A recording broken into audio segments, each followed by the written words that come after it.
Está con nosotros hoy Gabby Bernstein, que me imagino que muchos de ustedes conocen o siguen en redes sociales, que se dedica desde hace muchos años a transformar la vida de la gente y a enseñarles el poder de la manifestación. Hola, ¿cómo estás, amiga? Es conocida por Oprah como una de las Super Soul 100, que es este grupo de especialistas innovadores que levantan conciencia en el mundo y saben que nuestro trabajo en este programa es darle las herramientas para que ustedes encuentren la forma de ser su mejor versión. Así es que desde Nueva York, gracias y bienvenida, mi querida Gabby. How are you, girl? Muy bien, muy bien. So many of us live our hurdles in life as life trying to complicate things for us as much as possible. But you have a different take on it. You say that obstacles or every person that was in your way was actually an amazing opportunity. I have lived with a mindset of miracles, milagros. It is my work, my passion, and my personal commitment to my own well-being to consistently focus on personal development and spiritual growth so that I can have the optimism that you're speaking of, so that I can speak and see the world through the lens of possibility and see the world through the lens of hope and see the world through the lens of what I can learn from this. Because el mundo es el salón de clases. I think I said that right. Okay. Sí, porque el mundo es nuestro salón de clases, exactly. And I really believe that when we first and foremost just make that commitment to even just have our mind open to the possibility that we can see things differently, that actually opens an invisible door, and it's a consciousness shift. So if anyone's listening to us right now and thinking, okay, this is kind of interesting, let me hear some more. I feel hopeful when I hear that. That might open up someone's consciousness to say, I'm going to go read a book about this, or I'm going to go open my mind to some self-help, or I'm going to think a little bit more about spirituality. And then what's going to happen is you're going to start to notice all these different synchronicities happen in your life. And so maybe another book will show up on your Amazon feed, or somebody might mention talk about, someone coming to Mexico like me, right? Or whatever that story may be. And it's really the first step is having the willingness to see through that lens and to see the world with more possibility. Then the universe is like an algorithm. You're going to start being presented all these different ways of perceiving things differently once you open up your conscious awareness to see that way. Okay, there we are. So let's go back to this concept of the universe is an algorithm. So what do you mean by that? When you start going on Instagram or Facebook, and who goes on Facebook? Let's say you're on Instagram and you post something. Or TikTok. By the way, my daughters say my algorithm on TikTok is terrible. Thank you. Let me tell you something. Whatever you're doing is great, because I've heard the most amazing things about you. So keep doing what you're doing. Thank you, dear. Your daughters should be taking lessons from you. Okay. So you start looking for dogs, and then the algorithm starts to feed you dogs. The universe is the same way. What you focus on, you create more of. What you believe, you receive. We manifest what we believe. So when we have a thought that we keep thinking, that thought becomes a belief. That belief puts an energy in us. That energy is what we send out to the universe, and the universe reflects back to that energía.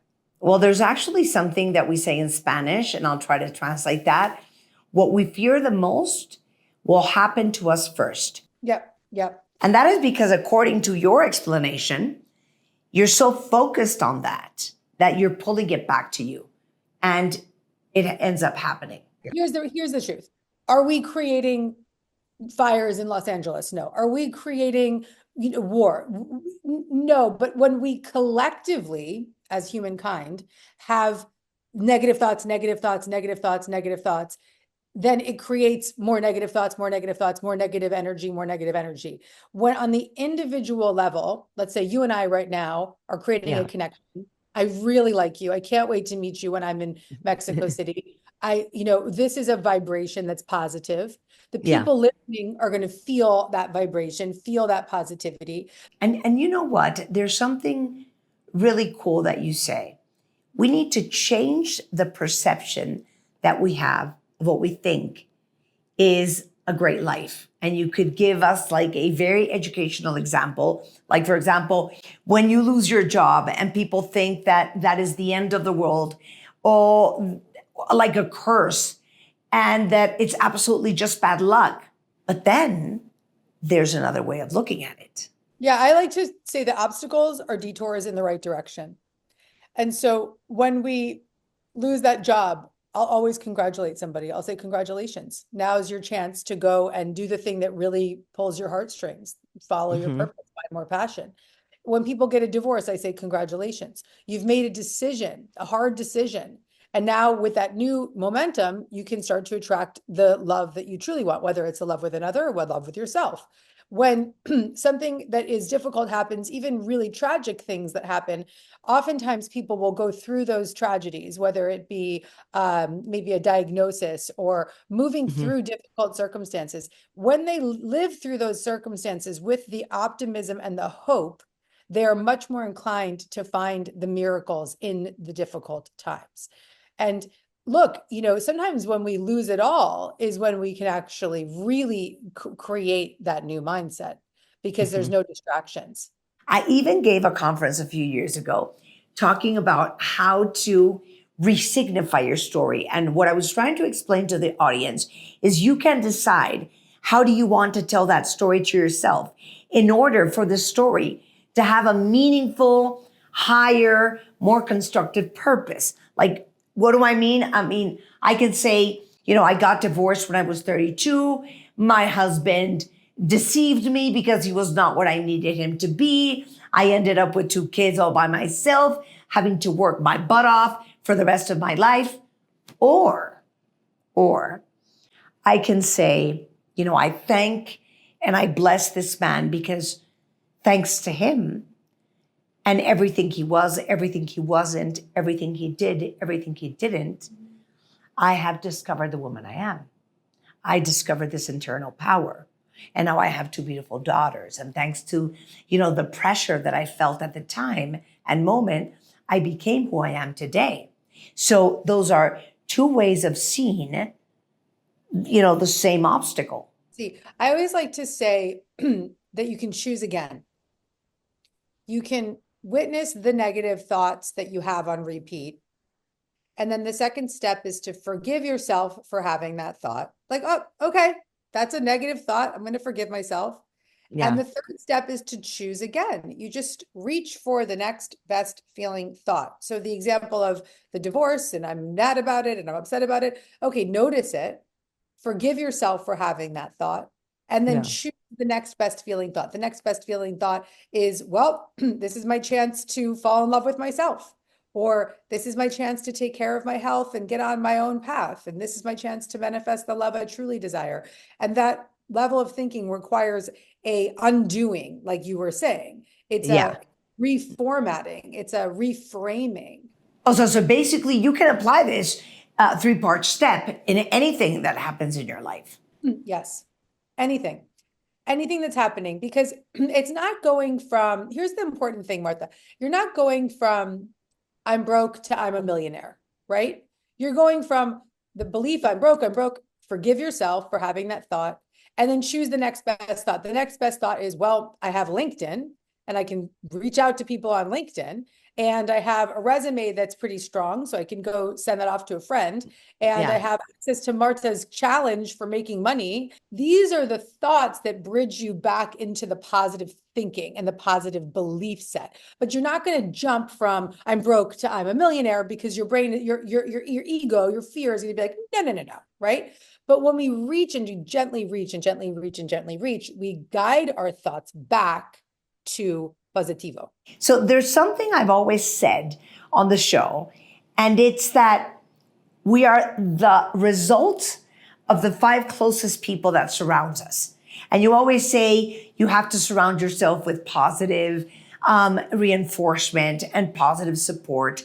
And I mean, there's so many of us carrying with people that we know from childhood. Maybe they were our friends in kindergarten or high school. Maybe it's like a family member. But people that, far from adding to our lives and far from being a positive influence and cheerleaders and motivators, They're detractors. They're demeaning. They, blow out the wind under our wings. They don't believe in us. They're negative. And that is not the type of energy that you need in life. Sí, yo tengo un nuevo libro, se llama Autoayuda. Y Autoayuda. es muy importante para relationships, because the whole premise of this book is that we what we believe inside of ourselves, the core beliefs from our past, create the patterns, behaviors, and relationships that we have in our present moment. Say that again. So the core beliefs from our childhood, like young beliefs, joven, have such a strong impact internally that they begin to create belief systems and ideas and feelings that we then replicate over and over again in all of our circumstances, whether it be money, whether it be relationships, whether it be health. And the real change happens when we start to heal and befriend those belief systems, those core belief systems. Often you might call them core wounds. And so in this Nuevo Libro, it's about a 4-step practice for really healing those core wounds, not just like overriding them or thinking about them differently, which is all good, right, Martha? It's good to change your mind. But the real healing happens with a internal reflection and like I said, compassionate befriending, a compassionate connection to these younger parts of yourself. Of course. Well, I think on everybody's darkest hour, and I think that one of the best go-to rescue remedies is trusting the process and trusting that there is a superior power that will take care of things. My most popular book is The Universe Has Your Back, which I heard you mention. Yeah. And that book is about transforming fear into faith and releasing fear and trusting the universe. And my work is about helping people establish that faith of their own understanding. I'm not going to say, your God is my God, or it has to be, this way or that way. It's about just opening your heart to having faith in a higher power. And when we start to establish any sense of connection to a presence beyond our physical sight, we begin to live a miraculous life, because we can actually know that in those moments when we're in a tough situation, we can surrender it. We can say a prayer. We can know that when we're struggling, we can slow down, and through meditation, we can listen and receive inner guidance. And then we can even go further and begin to expand those belief systems beyond our physical sight and start trusting even things like our ancestors or our loved ones who are deceased are supporting us, or that there is an energy of love that is within us and around us. And when we tap into that energy of love, we are given inspired ideas and creative direction. And we're no longer trying to figure things out, but we're allowing ourselves to be guided. And that way of living is very different than the traditional way that we live, because we live with fault, we live with fear, we live with doubt, we live with judgment and attack. But when we start to open up to that universal wisdom and that energy, truly it's an energy of love, then we open our wisdom and our mind to what is possible.